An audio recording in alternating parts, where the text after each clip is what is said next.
आप सभी लोगों का स्वागत है टीचिंग परीक्षा के आज के इस वीडियो में, जिसके अंदर में फ्रेंड्स हम लोग सीटेट जुलाई 2025 के लिए हमारी एसएसटी की एनसीईआरटी बेस्ड जो एक सीरीज चल रही है उसको और जो है आगे बढ़ाएंगे। मैं आपको बता दूं फ्रेंड्स कि इस सेशन के अंदर में बहुत सारे इंपॉर्टेंट क्वेश्चंस को हम लोग डिस्कस करने वाले हैं, तो पूरा सेशन आप लोग आखिरी तक जरूर देखिए। तो चलिए जल्दी से क्वेश्चन आपकी स्क्रीन पर ये रहा कि consider the following, Brazil is the largest producer of high grade iron ore in the world. जल्दी बताओ ये पॉइंट आपको बताया कि नहीं बताया? एनसीईआरटी बेस्ड पॉइंट है आप लोगों का, 8वीं जो कक्षा है आप लोगों की उसके अंदर में एनसीईआरटी के अंदर में दिया हुआ है ये पॉइंट आपका, तो आपको पता होना चाहिए। तो ब्राजील जो है वो हाई ग्रेड आयरन ओर का सबसे बड़ा प्रोड्यूसर है या नहीं, ये अपने आप में एक क्वेश्चन बन सकता है कौन है, और ये आपका आंसर जो है ब्राजील होगा इसके अंदर में, बिल्कुल सही है आपका। दूसरा, south Africa is the largest producer of copper. नहीं फ्रेंड्स, साउथ अमेरिका के अंदर में जो है आप लोगों का साउथ अमेरिका, ठीक है, अमेरिका होना चाहिए यहां पर में, साउथ अमेरिका जो है वहां पर में सबसे ज्यादा कॉपर का प्रोडक्शन होता है आपका चिली और पेरू के अंदर में, तो ये गलत है। ठीक है, Australia is the world's largest producer of diamond. Australia जो है दुनिया का हीरे का सबसे बड़ा उत्पादक है, गलत, ऑस्ट्रेलिया नहीं है, हीरे का सबसे बड़ा उत्पादक अफ्रीका है। ठीक है, तो ये भी गलत है। तो आप लोगों का आंसर क्या हो जाएगा यहां पर में? आंसर हो जाएगा यहां पर में ओनली वन, पहला वाला, केवल पहला वाला जो है वो सही है। तो ये इस तरीके से आपको करना होता था। अब मैं आपको पूरा एक्सप्लेनेशन देता हूं। देखिए फ्रेंड्स, ब्राजील जो है वो अच्छे क्वालिटी के आयरन का सबसे बड़ा उत्पादक है, हाई ग्रेड आयरन का सबसे बड़ा उत्पादक कौन है? ब्राजील है। ये एनसीईआरटी की 8वीं कक्षा की ज्योग्राफी की पुस्तक में दिया हुआ है। चिली और पेरू जो है फ्रेंड्स कॉपर का सबसे बड़ा उत्पादक है, ठीक है, दक्षिणी अमेरिका में है, तो दक्षिण अमेरिका में सबसे ज्यादा कॉपर का उत्पादन होता है, ये याद रखना है आपने। ब्राजील और बोलीविया जो है वो टिन का सबसे बड़ा उत्पादन करते हैं। तो दुनिया में सबसे ज्यादा टिन कहां होता है, कहां पर में प्रोड्यूस किया जाता है, कहां पर में उसको निकाला जाता है जमीन में से? ब्राजील और बोलीविया दोनों साउथ अमेरिका की कंट्रीज है। तो हाई ग्रेड आयरन, कॉपर और टिन, ठीक है, ये याद रखना है आप सभी लोगों ने फ्रेंड्स की साउथ अमेरिका में। अच्छा, कॉपर और टिन से क्या बनता है ये आप लोग मेरे को कमेंट करके बताइए जल्दी से, ठीक है, कॉपर और टिन से क्या बनता है। नाउ फ्रेंड्स, अफ्रीका जो है सबसे बड़ा डायमंड, गोल्ड और प्लेटिनम का सबसे बड़ा उत्पादन कौन सा है? डायमंड का सबसे बड़ा उत्पादक कौन है? ये जल्दी से आप लोग कमेंट करेंगे हर एक बच्चा। मैं देखो, जब मैं आपसे कह रहा हूं ना एक्टिविटी करनी है, तो एक्टिविटी क्यों करनी है? क्योंकि हर एक एक्सप्लेनेशन पे, एक एक पॉइंट पर एक एक क्वेश्चन बन सकता है। कम से कम जो है फ्रेंड्स 15 से 20 क्वेश्चन का डेटा आप लोगों को एक क्वेश्चन के अंदर में दे रहा हूं मैं यहां पर में। तो यहां पर मैं आंसर करेंगे आप लोग कि हीरे का सबसे बड़ा उत्पादक कौन सा है, या सोने का सबसे बड़ा उत्पादक कौन सा वाला महाद्वीप है? अफ्रीका महाद्वीप। प्लेटिनम का डायरेक्ट क्वेश्चन पूछा जाएगा कि प्लेटिनम सबसे ज्यादा कहां पर में होता है आप लोगों का, ठीक है, रेयर अर्थ मेटल है आप लोगों का, ये बहुत ही कम पाया जाने वाला प्लेटिनम अफ्रीका के अंदर में होता है, ये याद रखेंगे आप सभी लोग। अच्छा, सबसे बड़ा बॉक्साइट का, ये क्वेश्चन टीआरई 2.0 में आया था, बीपीएससी टीआरई 2.0 में आया था। तो ऑस्ट्रेलिया, देखो यहां से क्वेश्चन आया था वो, इसी वजह से बोल रहा हूं अच्छे से करिए यहां पर मैं आप लोग, ठीक है। तो लार्जेस्ट प्रोड्यूसर ऑफ बॉक्साइट दुनिया का सबसे बड़ा कौन सा है? ऑस्ट्रेलिया है, सभी लोग लिखेंगे यहां पर में, ठीक है। इसके अलावा जो है फ्रेंड्स आपको बता दूं कि लार्जेस्ट डिपॉजिट जो है ऑस्ट्रेलिया में सबसे ज्यादा गोल्ड कहां पाया जाता है, तो ये पाया जाता है वेस्टर्न ऑस्ट्रेलिया में, और आपका वेस्टर्न ऑस्ट्रेलिया में सबसे पुराने वाले रॉक्स भी पाए जाते हैं। ऑस्ट्रेलिया में सबसे ज्यादा गोल्ड कहां पाया जाता है? तो पश्चिमी ऑस्ट्रेलिया में पाया जाता है, और पश्चिमी ऑस्ट्रेलिया में दुनिया की सबसे पुरानी वाली रॉक्स भी मिलती है, सबसे पुरानी वाली चट्टानें आप लोगों की, ठीक है। नाउ अब देखिए फ्रेंड्स, यहां पर मैं आपको बताना है, ये 3 एक्टिविटीज आपको दी गई है, आपको बताना है कि इनमें से जो है आप लोगों की प्राइमरी एक्टिविटीज कौन सी है। प्राइमरी एक्टिविटीज का मतलब होता है प्राथमिक गतिविधियां, प्राथमिक मतलब जो सबसे पहले होती है, जो नेचर से आप लोग करते हो। मैन्युफैक्चरिंग ऑफ स्टील, स्टील का निर्माण करना, रोटी पकाना, कपड़े की बुनाई करना, ठीक है। तो आंसर बताइए यहां पर में, आंसर क्या होगा आप लोगों का? कौन सी वाली प्राइमरी एक्टिविटी है? जिसने इसका आंसर लगा डाला उसकी लाइफ झिंगा लाला। लाइक करते रहेंगे फ्रेंड सेशन को, जहां जहां शेयर कर सकते हो शेयर भी करते रहेंगे, ठीक है। टीचिंग परीक्षा चैनल को सब्सक्राइब नहीं किया तो चैनल को सब्सक्राइब भी जरूर कर लेंगे आप सभी लोग। देखिए, अगर मैं बात करूं आप लोगों का मैन्युफैक्चरिंग ऑफ स्टील, स्टील का निर्माण करना, आपका स्टील का निर्माण जो है फ्रेंड्स आयरन, ठीक है, और उसमें कार्बन और आप लोगों का जो क्रोमियम वगैरह उसको मिलाकर किया जाता है। तो ये डायरेक्टली स्टील कभी नहीं मिलता कि जमीन खोदी और स्टील मिल गया, लो स्टील मिल गया, नहीं, कभी नहीं होगा आप लोगों का इस तरीके से, ठीक है। तो स्टील आप लोगों का प्राइमरी एक्टिविटी नहीं है, ठीक है। उसके बाद में जो है फ्रेंड्स आप लोगों का जो है फ्रेंड्स रोटी पकाना, डायरेक्टली आप रोटी जो है उगाते नहीं हो, पहले गेहूं बनता है उसके बाद में आप लोग रोटी पकाते हो, तो ये भी आप लोगों का नहीं हो सकता है, ठीक है, ओके। उसके बाद में फ्रेंड्स कपड़े की बुनाई करना, कपड़े भी पहले कपास उगता है फिर कपड़े बनते हैं आपके, तो ये भी आपका प्राइमरी एक्टिविटी में नहीं आता है। कितने लोग थे जिसने डी आंसर लगाया है? ठीक है भाई, डी लगाने वाले जो है ना 19%, केवल 20% अब हुआ है, जब बताया मैंने एक्सप्लेनेशन, 20% लोग हैं केवल जिन्होंने सही आंसर लगाया। तो ऐसे क्वेश्चंस एग्जाम में पूछे जाते हैं जहां आपके दिमाग की एक्चुअल टेस्ट होती है, ठीक है। और बच्चे डरते हैं कि नन ऑफ दी अबव या ऑल ऑफ दी अबव लगाने से, तो यहां पर में none of the above answer था, एक भी यहां पर में प्राइमरी नहीं है, सारे के सारे यहां पर में जो है सेकेंडरी एक्टिविटी के हैं। कौन से वाले हैं? सारे के सारे, ये तीनों के तीनों किसके हैं? ये सेकेंडरी एक्टिविटी के, सेकेंडरी द्वितीयक जो है आप लोगों के गतिविधियां उसके एग्जाम्पल है सेकेंडरी के। अब याद रहेगा? हर एक बच्चा जल्दी से कमेंट करके बता दीजिए सर कि अब याद रहेगा, और ऐसे क्वेश्चंस की तैयारी करवा दीजिए जहां पर में कंफ्यूज होते हैं बच्चे। ठीक है, तो सेकेंडरी एक्टिविटीज है ये याद रखना है आप सभी लोगों ने। नेक्स्ट क्वेश्चन की तरफ में हम लोग आगे बढ़े फ्रेंड्स आप लोगों का। तो प्राइमरी एक्टिविटी ऐसी एक्टिविटीज होती है आपकी प्राइमरी सेक्टर जहां पर में डायरेक्टली नेचर या प्रकृति जो है आप लोगों का, वहां से आप लोग दोहन करके सामान जो है लेते हो। जब आप प्रोसेसिंग करते हो, ठीक है, प्रोसेसिंग या मैन्युफैक्चरिंग करते हो आप लोग, उसको कहा जाता है सेकेंडरी एक्टिविटी। और टर्शियरी एक्टिविटी के अंदर में सर्विस होती है, कोई ना कोई सेवाएं आप लोग दे रहे होते हो, जैसे कि व्यापार करके आप एक जगह से सामान खरीद रहे हो दूसरी जगह ले जा रहे हो, ये सर्विस है। Transport, communication, banking, education, health, ठीक है, टीचिंग सर्विस, ये सारी की सारी आपकी सर्विसेज में आती है टर्शियरी एक्टिविटीज में। नाउ फ्रेंड नेक्स्ट है primary activities are concern with the processing of natural resources. ठीक है, प्राइमरी एक्टिविटीज का मतलब होता है प्रोसेसिंग ऑफ नेचुरल रिसोर्सेज, जो नेचुरल रिसोर्सेज मिले उसकी प्रोसेसिंग करना। ठीक है, the word agriculture is derived from Latin word ager और एग्री। एग्रीकल्चर जो है वो एगर या एग्री शब्द से आया है। अब जिसने इसका आंसर कर दिया भाई उसको भी मान जाएंगे। चलो बताओ जल्दी से इसका आंसर क्या होगा? आंसर करना आप लोगों ने स्टार्ट कर दिया है, जल्दी बताइए जी। तो आंसर देखिए फ्रेंड्स, यहां पर में प्राइमरी एक्टिविटीज का मतलब प्रोसेसिंग नहीं होता है। प्रोसेसिंग अगर आप कर रहे हो तो वो सेकेंडरी एक्टिविटी हो जाती है, सेकेंडरी। नेचुरल रिसोर्सेस आपने निकाल लिया, ठीक है, और उसकी आप प्रोसेसिंग कर रहे हो तो वो सेकेंडरी एक्टिविटी हो जाएंगी, ना कि प्राइमरी रहेंगी वो। तो प्रोसेसिंग, अभी मैंने आपको बताया कि जहां प्रोसेसिंग होती है प्राइमरी एक्टिविटीज की प्रोसेसिंग आप करते हो। आपने जो है एग्रीकल्चर में गेहूं उगाया, ठीक, गेहूं से आप लोगों ने आटा बना लिया, तो वो आटा बना दिया, प्रोसेसिंग की, तो सेकेंडरी एक्टिविटी में हो गया आटा बनाना आप लोगों का। आपने यहां से गन्ना उगाया तो वो प्राइमरी एक्टिविटी। आपने गन्ने को शुगर में कन्वर्ट कर दिया प्रोसेस करके, तो वो सेकेंडरी एक्टिविटी हो गया आपका। ठीक है, तो आप लोगों को ये याद रखना है कि जब भी देखो गलत होना, यहां पर मैं कौन थे, यहां पर मैं सुलेखा रानी जी, उदास होने की जरूरत नहीं है।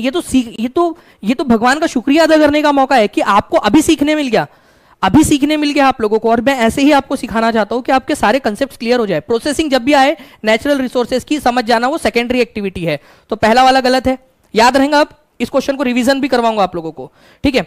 और एग्रीकल्चर जो है फ्रेंड्स वो एगर या एग्री नाम का जो है आप लोगों का शब्द उससे लिया गया, तो ये बिल्कुल सही है आपका। ठीक है, तो एग्रीकल्चर जो है ये प्राइमरी एक्टिविटी है, लेकिन जब आप प्रोसेसिंग करते हो तो वो सेकेंडरी एक्टिविटी हो जाती है आप लोगों की।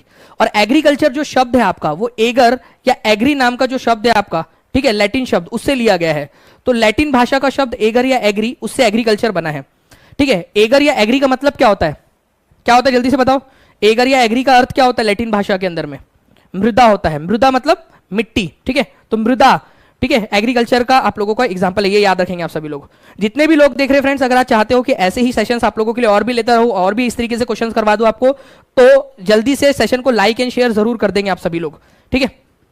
नाउ देखिए फ्रेंड्स, 20 दिसंबर 2021 को एनसीईआरटी बेस्ड एक क्वेश्चन आप लोगों का, रोजा पार्क द्वारा। रोजा पार्क एक महिला थी, बस में उसको अपनी सीट देने से, उसने सीट देने से मना कर दिया, वो सीट पर बैठी थी। ठीक है, एक व्यक्ति आया, बोला कि भाई आप जो है अश्वेत हो, ब्लैक महिला हो, आप ये व्हाइट लोगों के लिए रिजर्व्ड है, आप दूसरी जगह पे जाके बैठो। उसने मना कर दिया। तो संयुक्त राज्य अमेरिका में ये पूरी जो घटना घटी थी, उसके बाद में कौन सा आंदोलन शुरू हुआ था? तो कौन सा आंदोलन शुरू हुआ था? तो देखिए यहां पर मैं रोजा पार्क द्वारा बस से अपनी सीट देने से मना कर देने की वजह से, ठीक है, सिविल राइट्स मूवमेंट, ठीक है, नागरिक अधिकार आंदोलन वहां पर में स्टार्ट हुआ था आप लोगों का। जेंडर आंदोलन नहीं था, सार्वजनिक स्थलों में प्रवेश की समानता का अधिकार नहीं था, श्वेत महिलाओं के लिए न्याय नहीं था, वो सिविल राइट था, नागरिक अधिकार आंदोलन, सबके लिए समान अधिकार, नागरिकों के लिए समान अधिकार। तो रोजा पार्क्स जो थी फ्रेंड्स, ठीक है, एक अफ्रीकन अमेरिकन महिला थी, उनको सीट से हटा दिया गया। ठीक है, 1 दिसंबर 1955 की वो घटना थी, जिसके बाद में व्यापक तौर पर पूरे अमेरिका में आंदोलन फैल गया और इसके वजह से सिविल राइट्स मूवमेंट चालू हुए कि भाई नागरिकों के कुछ अधिकार है, आप उसको श्वेत अश्वेत में नहीं बांट सकते। ठीक है, चलो, तो ये आपको याद रखना है friends, civil rights movement start हुआ था। फिर से एक बार दिखा रहा हूं, इस क्वेश्चन को पढ़ो और आंसर को अपने मन में दोहराओ। ये कभी भी आ सकता है आप लोगों का क्वेश्चन, बीपीएससी में भी आ सकता है, सुपर टेट में आ सकता है, सी टेट में तो आ ही चुका है, आप देख सकते हो, आगे में रिपीट हो सकता है।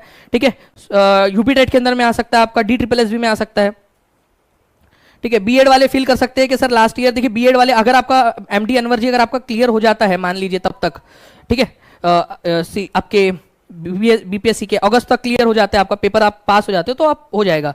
अपीयरिंग नहीं होते, वो आपका आपको क्लियर करना है, मतलब आपका मार्च में या अप्रैल में, मई में आपका खत्म हो जाना चाहिए।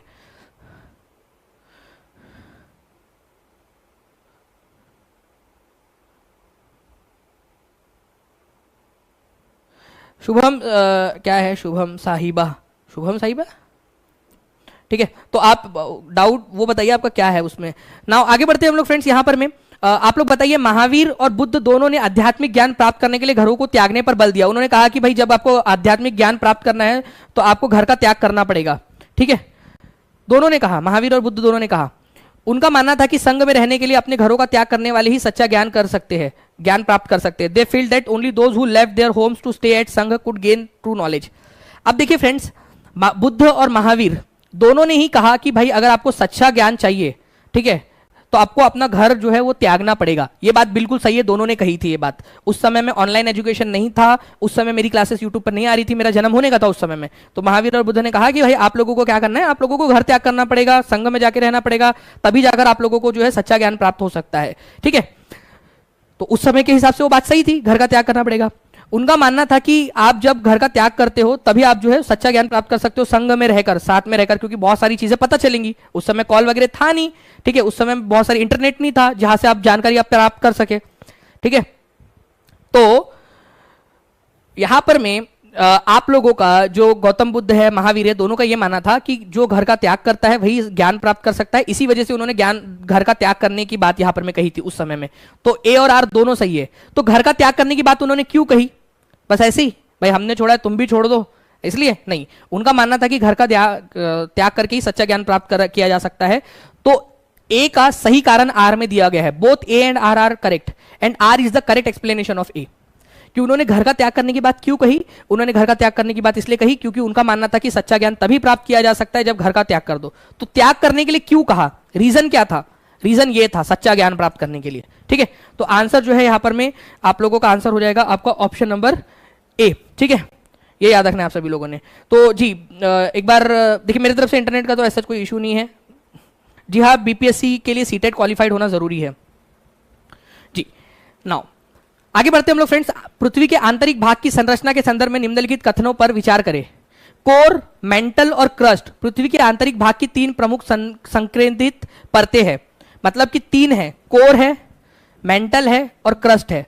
मतलब कि पृथ्वी तीन लेयर से बनी है, ठीक है। सबसे अंदर में कोर है, फिर ये कोर है, ये मेंटल है और सबसे ऊपर में क्रस्ट है, ठीक है, परपटी जिसको बोलते हो आप लोग हिंदी में।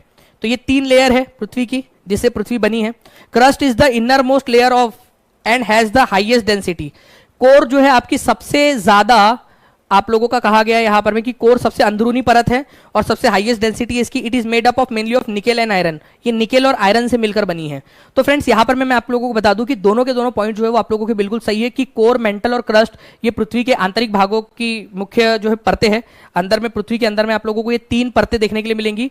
और क्रस्ट जो है आप लोगों की जो क्रस्ट है, ठीक है, आपकी ये क्या सबसे निचली परत है क्रस्ट? नहीं, क्रस्ट सबसे इनर मोस्ट परत नहीं है, कोर सबसे इनर मोस्ट परत है आप लोगों की। तो यहां पर मैं क्रस्ट बोलकर इसको गलत कर दिया गया है, यहां कोर होना चाहिए था आप लोगों का, कोर, ठीक है। तो क्रस्ट बोल के आप लोगों का गलत कर दिया। ये सेकंड वाला आप लोगों का गलत है, पहला वाला सही है। तो ओनली वन इज ट्रू, ठीक है, A is the correct answer, only one is true. देखो फ्रेंड्स यहां पर मैं आप लोगों का क्रस्ट जो है सबसे अंदर की नहीं, सबसे ऊपरी परत है। जैसे कि मैंने आपको यहां बताया कि क्रस्ट, परपटी आप लोगों की सबसे ऊपर की परत है। तो इनर मोस्ट परत नहीं है ना वो, अंदरूनी परत कौन सी है सबसे? ये कोर है, सबसे अंदर वाली परत आपकी कोर है, ठीक है, सबसे अंदर वाली परत। तो क्रस्ट सबसे बाहरी परत है, बाहरी, और सबसे अंदरूनी, अंदरूनी, ठीक है, अंदरूनी परत जो है आप लोगों की यहां पर में क्रस्ट, क्रोड है आप लोगों की। ओके, चलिए, तो ये थोड़ा सा आप लोगों ने ध्यान रखना था, क्रस्ट नहीं, कोर सबसे अंदरूनी परत है। तो ए इज द करेक्ट आंसर आप लोगों का। कौन से तीन इससे बनी हुई है पृथ्वी हमारी? क्रस्ट सबसे बाहर वाली, बीच में मेंटल है और अंदर में कोर है जिसको क्रोड भी बोलते हैं। कोर को भी दो भागों में बांटा जा सकता है, इनर कोर और आउटर कोर। ये इनर कोर और आउटर कोर आप लोगों का निकेल और फेरस से बना हुआ है, निकेल और आयरन से, निकेल और आयरन से, ठीक है। नाउ इस क्वेश्चन का आंसर कीजिए आप लोग, कौन सी वाली नॉन रिन्यूएबल रिसोर्सेस है जिसको रिन्यू नहीं किया जा सकता है? नॉन रिन्यूएबल रिसोर्स है आप लोगों का। नॉन रिन्यूएबल का मतलब होता है फ्रेंड्स आप लोगों का कि जिसको वापस अगर आपने खत्म कर दिया तो ये इसको बनने में लाखों करोड़ों साल का समय लग जाएगा। कोयला, पेट्रोलियम, पानी, प्राकृतिक गैस, ठीक है। तो देखिए फ्रेंड्स, कोयला अगर आपने खत्म कर दिया तो इसको लाखों करोड़ों साल लग जाएंगे वापस से बनने में, ठीक है। पेट्रोलियम जो है अगर आपने खत्म कर दिया तो इसको लाखों करोड़ों साल लग जाएंगे बनने में। पानी जो है वो चाहे आपका पीने लायक पानी जो है वो खत्म हो जाए, लेकिन पीने लायक पानी जो है आप लोगों का वापस से रिन्यू किया जा सकता है। पानी जो है रिन्यूएबल रिसोर्स है, ये याद रखना है आप लोगों ने, ठीक है। पीने लायक पानी जो है कम है, लेकिन पानी अबेंडेंट है, पानी आप खत्म नहीं कर सकते पृथ्वी का। चाहे वो पीने लायक पानी खत्म हो जाएगा आप लोगों का, लेकिन पूरा पानी ही खत्म हो गया ऐसा थोड़ी होने वाला है। इसके अलावा प्राकृतिक गैस जो है फ्रेंड्स ये खत्म हो सकती है आप लोगों की। तो कोयला, पेट्रोलियम और प्राकृतिक गैस, ये याद रखना है आप सभी लोगों ने कि ये आपकी नॉन रिन्यूएबल है। तो आपका आंसर जो है आपका हो जाएगा 1, 2 and 4, 1, 2 and 4, B is the correct answer, ठीक है, B is the correct answer. तो पानी जो है आप लोगों का, ये याद रखेंगे फ्रेंड्स, वाटर ये रिन्यूएबल सोर्स है, प्लीज इसको याद रखिए। कितने लोगों ने यहां पर मैं पानी को जो है वो रिन्यूएबल लगाया, नॉन रिन्यूएबल लगाया था? जल्दी से सच्ची सच्ची बताना अपने मन से पूछ के, ठीक है। एनिमल्स, ठीक है, प्लांट्स, सन, ये सारी आप लोगों की, सूरज की, सन मतलब सन को खत्म नहीं कर रहे आप लोग, सन खा गए करके, सन मतलब सूरज की रोशनी, सोलर एनर्जी की बात हो रही है यहाँ पर में, ये रिन्यूएबल एनर्जी है आप लोगों की। पानी भी आपका रिन्यूएबल रिसोर्स है। बाकी आपके मिनरल खत्म हो जाएंगे, मिट्टी, कोल, मिट्टी को भी बनने में करोड़ों सालों का समय लगता है फ्रेंड्स, ये याद रखना है आप लोगों ने। कोल, नेचुरल गैस, ये सब आप लोगों के क्या है, नॉन रिन्यूएबल रिसोर्सेज है। अगर खत्म हो गए तो फिर बहुत लंबा समय लगेगा। पानी रिन्यूएबल है, हर कोई बच्चा लिख देगा जल्दी से। वाटर क्या है, रिन्यूएबल है या नॉन रिन्यूएबल है, नवीनीकृत है या नॉन जो है गैर नवीनीकृत है, ठीक है, जल्दी से सभी लिख देंगे, रिन्यूएबल है या नॉन रिन्यूएबल है। चलिए आगे बढ़ते हैं हम लोग फ्रेंड्स। यहां पर में किस कारण तारे पृथ्वी पूर्व से पश्चिम की ओर जाते हुए दिखते हैं हमको? तारे जो है ये दिख रहे हैं आप लोगों को तारे, ठीक है। आप देखिए यहां पर में रात में बैठ के तुम मुझे छोड़ के क्यों चली गई शब्बो, और तारों को देखते रहो। तारे जो है ना आप लोगों को जो है इधर साइड में जाते हुए, पूरब से पश्चिम की तरफ में जाते हुए दिखेंगे। जैसे सूरज आपको जो है पूरब से पश्चिम की तरफ में जाते हुए दिखता है, वैसे ही बिल्कुल सेम। क्यों? क्योंकि हमारी पृथ्वी जो है वो पश्चिम से पूरब की तरफ में घूम रही है, तो बाकी चीजें हमें इधर साइड जाते हुए दिखती है। जैसे फॉर एग्जांपल अगर आप ट्रेन में आगे की तरफ में जा रहे हो तो आपको ऐसा लगेगा कि आप वही हो, सारी चीजें पीछे की तरफ में जा रही है। कितने लोगों ने ऑब्जर्व किया ये ट्रेन में या बस में, आप लोगों ने ऑब्जर्व किया होगा, है ना। तो बिल्कुल वैसे ही पूरब से पश्चिम की तरफ में चीजें आपको जाते हुए इसलिए दिखाई देती है क्योंकि हमारी जो पृथ्वी है, ठीक है, वो क्या कर रही है, पश्चिम से पूरब की ओर घूम रही है, पश्चिम से पूरब की ओर घूम रही है कंटिन्यूअसली, इसी वजह से, ठीक है। अर्थ जो है वेस्ट से ईस्ट की तरफ में घूम रही है। ये बहुत इंपॉर्टेंट पॉइंट है, और ये इसमें एनालॉजी आप ये लगाइए कि अगर आप ट्रेन में आगे की तरफ में जा रहे हो या बस में जा रहे हो या गाड़ी में जा रहे हो, बाकी चीजें आपको पीछे की तरफ में जाती हुई दिखती है, जबकि आप आगे जा रहे होते हो, इसी वजह से। तो अर्थ हमारी कौन सी दिशा से कौन सी दिशा में घूम रही है, ये क्वेश्चन आया था एग्जाम में। टीम अगर प्लीज हम लोग, अगर हम ग्लोब चैप्टर में जो हम लोगों ने वो क्वेश्चन करवाया वो अगर हम लोग यहाँ डाल दे तो वो क्वेश्चन भी मैं आपको दिखा देता हूँ। डायरेक्टली एग्जाम में पूछा गया क्वेश्चन दिखा देता हूं, आप लोगों से पूछा गया है पृथ्वी कौन सी दिशा में कौन सी दिशा से कौन सी दिशा में घूम रही है। चलिए डी इज द आंसर। यहां पर मैं आप लोग देख सकते हो फ्रेंड्स कि हमारी पृथ्वी जो है वो वेस्ट से ईस्ट डायरेक्शन में घूम रही है। एनिमेशन में आप लोग देखिए, वो ये एनिमेशन दिखाया भी था वहां पर में कि वेस्ट से ईस्ट डायरेक्शन में जा रही है, इसीलिए सारी चीजें हमें ऐसा लगता है ईस्ट से वेस्ट की तरफ में आ रही है। ओके चलो 500 प्लस लाइक्स आप लोगों ने कर दिए फ्रेंड्स। ऐसे ही आप लोग आगे बढ़ाते रहिए सेशन को, ताकि मैं एनर्जी के साथ में आपको पढ़ा सकूं। जूते हुए खेत के साक्ष्य कहाँ मिले हैं? आज ही हमने किया है इसको भी, ठीक है, आपका हड़प्पा वाले लेक्चर के अंदर में जूते हुए खेत के साक्ष्य आपको कहाँ मिले? कालीबंगा में, मोहिंजोदारो में, बनावली में, हड़प्पा में। तो जूते हुए खेत के साक्ष्य आपको मिलते हैं कालीबंगा के अंदर में। बहुत ही इंपॉर्टेंट क्वेश्चन है, इसको इंपॉर्टेंट मार्क करो आप सभी लोग, एग्जाम में आ चुका है क्वेश्चन ये, ठीक है, कालीबंगा में। और कालीबंगा कहां पर में है, कौन से राज्य में है? स्टेट जल्दी से बताएंगे आप कौन से राज्य में कालीबंगा? इंपॉर्टेंट क्वेश्चन है। तो कालीबंगा आप लोगों को मिलेगा राजस्थान के अंदर में, ठीक है, राजस्थान में। इंपॉर्टेंट वाला क्वेश्चन एग्जाम में पूछा जा सकता है, ठीक है। चलिए तो ए इज द करेक्ट आंसर। जूते हुए खेत मतलब खेती वहां पर में की जाती होंगी। और इवन फ्रेंड्स आपको बता दूं कि जूते हुए खेत तो मिला ही है, साथ ही साथ ऐसे सबूत मिले जिससे ये पता चलता है कि वहां पर में एक ही साथ एक खेत में 2 फसलें उगाई जाती थी। ऐसे एक खेत है उसको ऐसे बांट दिया जाता था, एक जगह पे अलग फसल और दूसरी जगह पे अलग फसल उगा रहे एक साथ, तो एक साथ 2 फसलें उगाने का भी आपको सबूत यहां पर में मिलता है, ठीक है। चलिए तो कालीबंगा राजस्थान में है। खेती के सबूत आप लोगों को मिलते हैं, लकड़ी के हल से जहां पर में खेती की जाती होंगी, ओके। और जूते हुए खेत के सबूत मिलते हैं जिससे पता चलता है कि दो एक साथ उगाते थे ये लोग। मध्य अक्षांशीय क्षेत्रों में छोटी घास वाली घास भूमियों को किस नाम से जाना जाता है? अब मिड लैटिट्यूड्स का मतलब क्या होता है? सबसे पहली बात तो ये समझो आप लोग, इसमें आपको लैटिट्यूड समझना पड़ेगा कि लैटिट्यूड्स क्या होती है। ये है आप लोगों का लोअर लैटिट्यूड, 0 डिग्री वाली लाइन, ठीक है, लोअर लैटिट्यूड 23.5 डिग्री वाली line, 23.5 degree north, 23.5 degree south, ठीक है। ये है आप लोगों का फ्रेंड्स इस जगह के ऊपर में अगर आप लोग देखोगे, जस्ट अ सेकंड मैं कलर चेंज कर देता हूं ताकि आपको अच्छे से समझ में आ सके। यहां पर में ये है आपका 66.5 डिग्री वाली लाइन नॉर्थ में, और ये है 66.5 डिग्री वाली लाइन साउथ में। ये जो 23.5 ऊपर में 66.5 तक इसको, और 23.5 से 66.5 साउथ में, इसको टेम्परेट जोन कहा जाता है।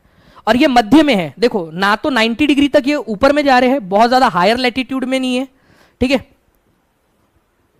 ना ही बहुत ज्यादा लोअर साइड में, यहां पर में लोअर साइड में, ये मध्य में है, मिडल में है, मिडल में। इसी वजह से इनको मिडल लैटिट्यूड्स कहा जाता है या मिड लैटिट्यूड्स कहते हैं, मध्य अक्षांश, क्योंकि मध्य में है ये समझ में आया ना आप लोगों को, मध्य कहते हैं इनको, क्यों?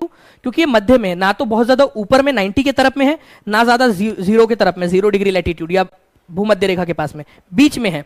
और इस क्षेत्र को आप टेम्परेट भी कहते हो, इसी वजह से आंसर होगा आप लोगों का टेम्परेट ग्रासलैंड कहा जाता है इसको, शीतोष्ण घास के मैदान। अब समझ में आया? ठीक है मुलान्नो, कड़ला, ठीक है। तो टेम्परेट ग्रासलैंड कहा जाता है। आपको याद रखना है कि मिड लैटिट्यूड मतलब क्या होता है आपका? Temperate area, temperate. और हिंदी में इसको क्या कहते हैं आप लोगों का? मध्य अक्षांशीय क्षेत्र मतलब आप लोगों का होता है शीतोष्ण, ठीक है, शीतोष्ण जो क्षेत्र है उसको बात हो रही है यहां पर में। तो मिड लैटिट्यूड जब भी आ जाए समझ जाना टेम्परेट या शीतोष्ण क्षेत्र की बात हो रही है। ओके, समझ में आ गया आप लोगों को ये बात?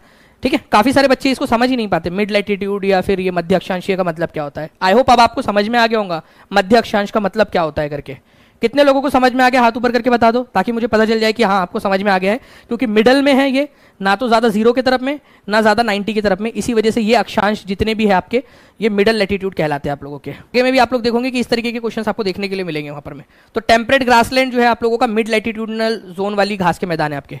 पृथ्वी अपने अक्ष पर कहां से कहां घूमती है? अभी जैसे मैंने आप लोगों से कहा कि एक क्वेश्चन एग्जाम में आ चुका है ऑलरेडी, तो वो मैं क्वेश्चन आपको दिखाऊंगा। तो ये क्वेश्चन देखिए आप लोग, पृथ्वी अपने अक्ष पर कहां से कौन सी दिशा से कौन सी दिशा में घूमती है?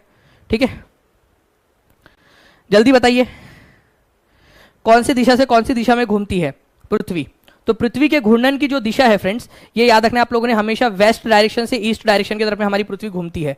अभी आप लोगों को थोड़ी देर पहले यहाँ पर में एक जो है डायग्राम के अंदर में भी दिखाया गया था कि कहाँ से कहाँ पृथ्वी घूम रही है, पृथ्वी का रोटेशन। देखिए आप लोग, कौन सी डायरेक्शन है? वेस्ट से ईस्ट की तरफ में जा रही है। ये क्वेश्चन एग्जाम में आ चुका है, जो अभी आप लोगों को दिखाया मैंने यहाँ पर, ठीक है, वेस्ट से ईस्ट की तरफ में, ठीक है, वेस्ट से ईस्ट।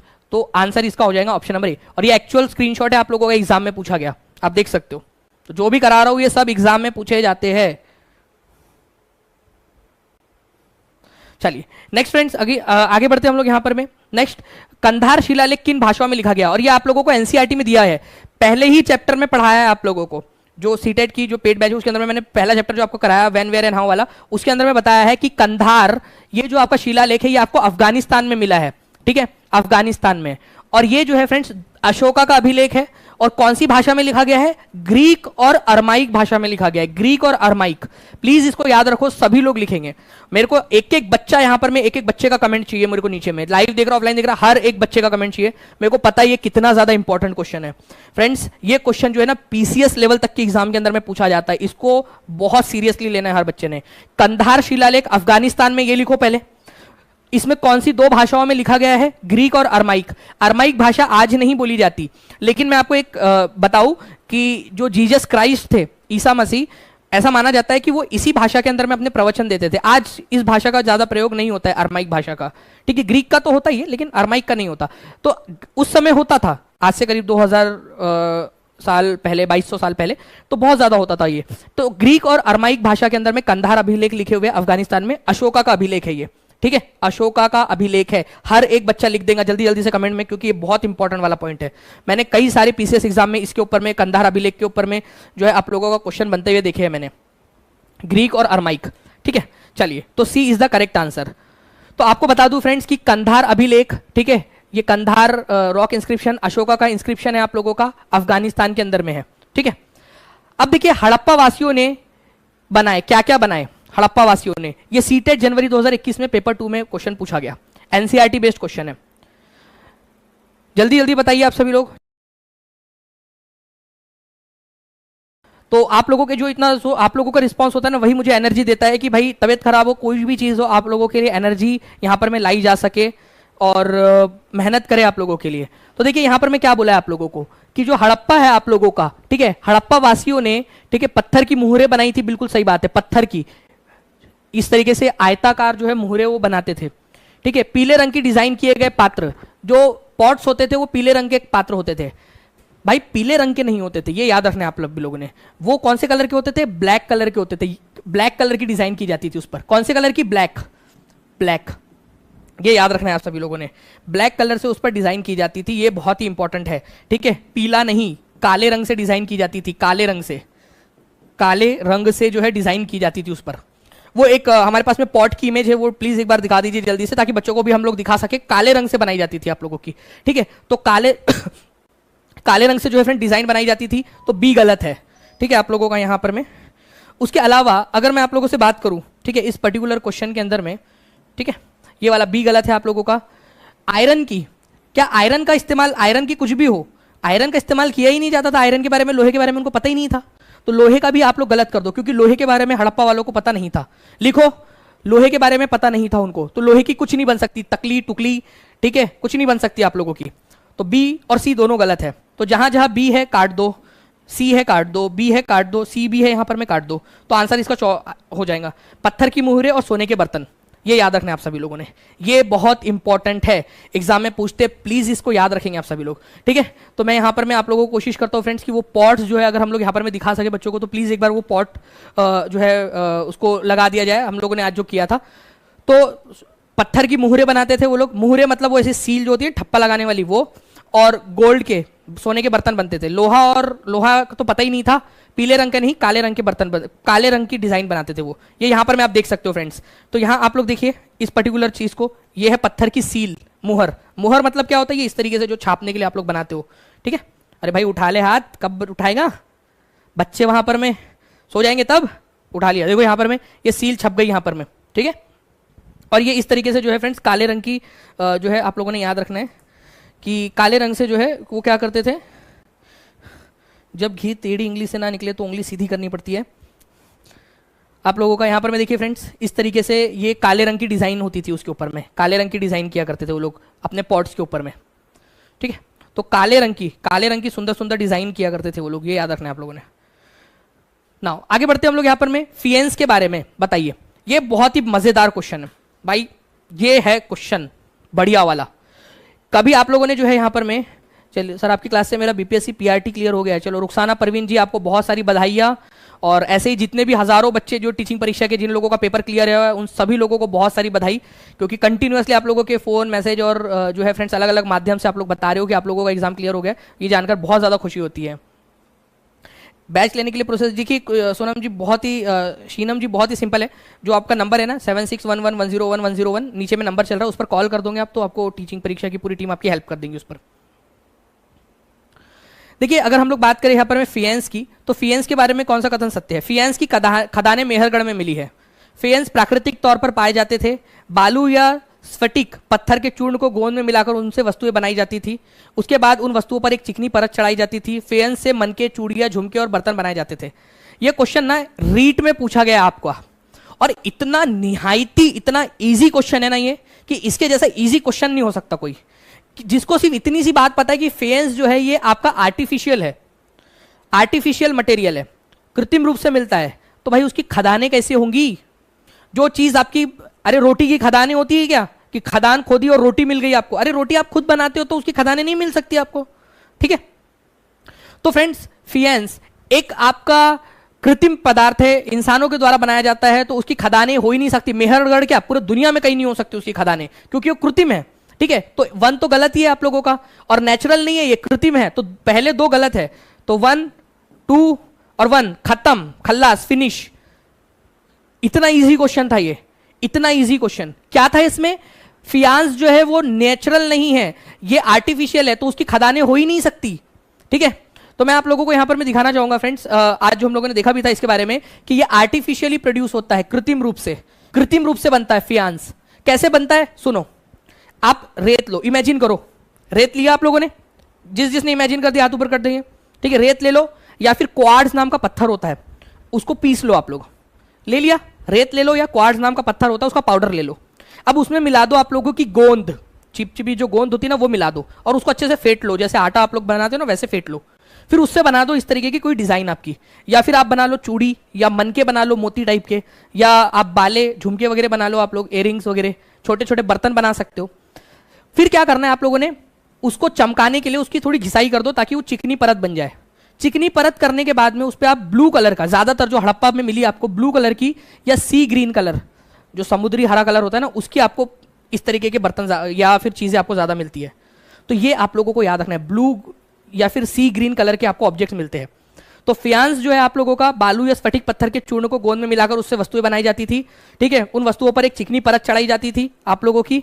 ठीक है, चिकना कर दिया जाता था उसको, और फियांस से मन के चूड़िया, झुमके, छोटे बर्तन, बहुत सारी ऐसी चीजें बनती थी आपकी। ओके, आर्टिफिशियल ये याद रखना है आप सभी लोगों ने। नाउ फ्रेंड्स, नेक्स्ट हम लोग जो है रिवीजन क्वेश्चन की तरफ में आगे बढ़ते हैं। रिवीजन क्वेश्चन की तरफ में आगे बढ़ते हैं हम लोग यहाँ पर में। ठीक है, तो रिवीजन क्वेश्चन नंबर 1 आपका, हड़प्पा सभ्यता के सबसे पुराने जुते हुए खेत के साक्ष्य कहाँ मिलते हैं? एसएससी ग्रेजुएशन जो है आप लोगों का, एसएससी सीजीएल का क्वेश्चन है आप लोगों का फ्रेंड्स। ये 9 नवंबर 2020 को पूछा गया था।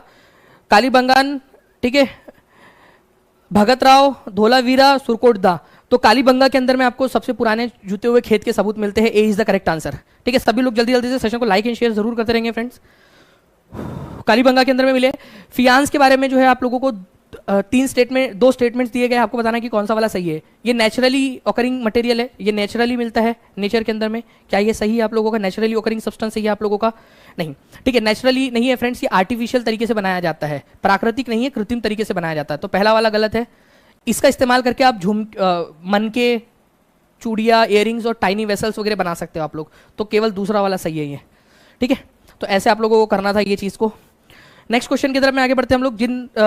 यहां पर मैं निम्नलिखित में से विश्व में अग्रणी तांबा उत्पादक देश कौन सा है? तांबे का उत्पादक, ठीक है, देश कौन सा है आप लोगों का? रीट 2015 में आया हुआ क्वेश्चन है फ्रेंड्स, और एनसीईआरटी बेस्ड क्वेश्चन है ये, आपको बता दूं। एनसीईआरटी बेस्ड क्वेश्चन है आपका। तो साउथ अफ्रीका नहीं है फ्रेंड्स। कॉपर जो है, तांबा आप लोगों का साउथ अमेरिका के अंदर में होता है। साउथ अमेरिका के अंदर में जो है चिली और पेरू, ये दो देश है, चिली और पेरू, चिली प्लस पेरू। तो यहां पर मैं आपका चिली दिया हुआ है ना, आंसर हो गया खत्म। B is the answer. ठीक है, चिली प्लस पेरू। जिसने स्टार्टिंग से लेक्चर देखा है वो अच्छे से कर पाएगा इसको, चिली प्लस पेरू। तो answer is option number B. ये आ चुका वाला क्वेश्चन है रीट के अंदर में, एनसीईआरटी बेस्ड क्वेश्चन। सिंधु घाटी सभ्यता का प्राचीनतम स्थल कालीबंगा भारत के कौन से राज्य में स्थित है? तो भारत के कौन से राज्य में स्थित है आप लोग बताओगे इस पर्टिकुलर क्वेश्चन का आंसर करके जल्दी से। आपके आंसर आ जाने चाहिए। ठीक है, सभी लोगों के 700 से ज्यादा लोगों ने लाइक कर दिया फ्रेंड। सेशन को लाइक भी करते रहेंगे ताकि मुझे लगे कि यार हाँ, आप लोगों के लिए जो एफर्ट्स लिए जा रहे हैं उसका आप लोग जो है पूरा का पूरा समर्थन कर रहे हो।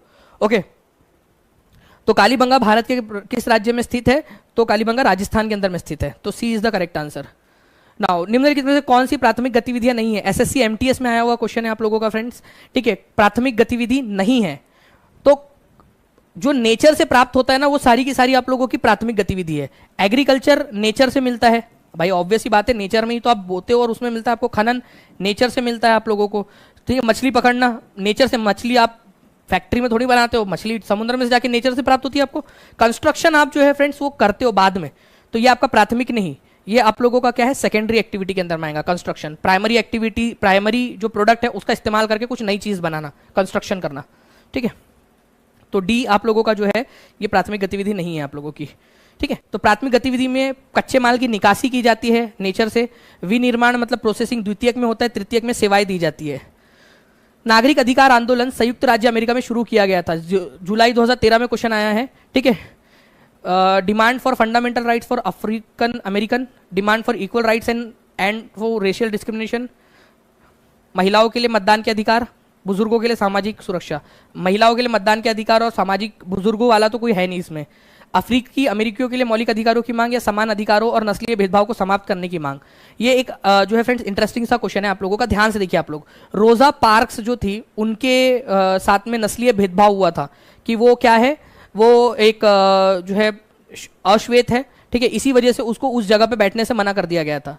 तो उन्होंने बात की कि भाई चाहे गोरा हो या चाहे काला हो, ऐसा थोड़ी ना कि सिर्फ अफ्रीकी अमेरिकों को या फिर अमेरिकियों को अधिकार मिलने चाहिए, सबको मिलने चाहिए, समान अधिकार होने चाहिए और नस्लीय भेदभाव को समाप्त करना है, इस वजह से था। ये B is the correct answer और ये एग्जाम में पूछा गया क्वेश्चन है आप लोगों का। ठीक है, ओके सर, आपका आज का क्लास पूरे परिवार देखते हैं किशनगंज बिहार से। जमीरुल हक जी, आपका बहुत बहुत शुक्रिया और आपके परिवार को भी बहुत सारा ढेर सारा प्यार मेरा। ठीक है, तो B is the correct answer. पृथ्वी अपनी धुरी पर घूमती है कौन सी डायरेक्शन से कौन सी डायरेक्शन में? जल्दी से इसका आंसर भी कीजिए सभी लोग। पृथ्वी अपनी धुरी पर कौन सी डायरेक्शन से कौन सी डायरेक्शन में घूमती है? तो पृथ्वी के घूमने की जो दिशा है फ्रेंड्स अपनी धुरी पर, वो है आप लोगों की वेस्ट से ईस्ट की तरफ में, वेस्ट डायरेक्शन से ईस्ट डायरेक्शन की तरफ में घूमती है पृथ्वी। ठीक है, ये भी आप लोगों ने याद रखना है। दूसरा जो है फ्रेंड्स, अगर आप लोगों से बात की जाए, अफगानिस्तान में अशोक के शिलालेख निम्नलिखित में से किस लिपि में लिखे गए थे? ठीक है, तो देखिए यहां पर मैं आप लोगों का यूपीएससी सीएपीएफ पेपर के अंदर में आया हुआ क्वेश्चन आपका, मैंने आपसे कहा था कि ये क्वेश्चन आपका बहुत सारे एग्जाम में आता है। अफगानिस्तान में अशोका के जो कंधार शिलालेख है वो आपका किस में लिखे गए? आप लोगों के ग्रीक और अरमाइक के अंदर में लिखे गए थे, ये याद रखना है आप लोगों ने, ग्रीक और अरमाइक के अंदर में।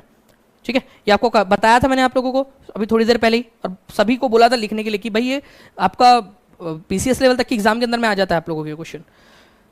अशोक के शिलालेख निम्नलिखित में से किस भाषा में लिखे गए थे? अशोक के शिलालेख कौन सी भाषा में?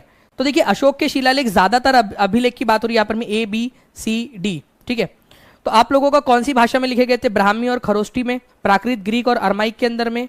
ठीक है, भाषा बोला है, देखिए ब्राह्मी और खरोष्टी जो है ना ये लिपि है आप लोगों की, लिपि। लिपि का मतलब होता है लिखना, अ ब क। ठीक है, आप लोगों का अ आ ई ये लिपि है आपकी देवनागरी लिपि। यहाँ भाषा पूछा है, तो प्राकृत भाषा में, ग्रीक भाषा में या अरमाइक भाषा के अंदर में लिखे गए थे। तो बी इसका जो है आंसर हो जाएगा आप लोगों का, ये याद रखना है, क्योंकि यहाँ भाषा पूछा है, लिपि नहीं पूछा है, भाषा। ठीक है, ये याद रखना है आप सभी लोगों ने। तो प्राकृत, ग्रीक और अरमाइक, ग्रीक लिपि भी है, अरमाइक लिपि भी है, लेकिन प्राकृत की कोई लिपि नहीं है, प्राकृत अपने आप में भाषा है। ठीक है, तो प्राकृत, ग्रीक और अरमाइक इन भाषाओं का इस्तेमाल किया गया था। ठीक है, ये याद रखेंगे आप सभी लोग। तो आंसर इसका हो जाएगा आपका ऑप्शन नंबर बी। ठीक है, B is the correct answer. तो ये जो है फ्रेंड्स आप लोगों का आज का जो है वो सेशन था। तो जो टीचिंग परीक्षा टेलीग्राम ग्रुप है उसके ऊपर में आप लोगों को मिल जाएगा, टीचिंग परीक्षा जो टेलीग्राम ग्रुप है उसके ऊपर में डाल देंगे, क्योंकि बाकी जो है friends Danish Shaikh Telegram group है उस पर भी आप लोगों को मिल जाएगा, तो आप लोग वहां से इसको ले सकते हो अभी। ठीक है, 10 से 15 मिनट के अंदर में आप लोगों को टेस्ट की लिंक वहां पर में मिल जाएंगी। ओके, चलिए, तो बाकी हम लोग मिलते हैं फ्रेंड्स। ओके, तब तक के लिए thank you very much, take care and bye.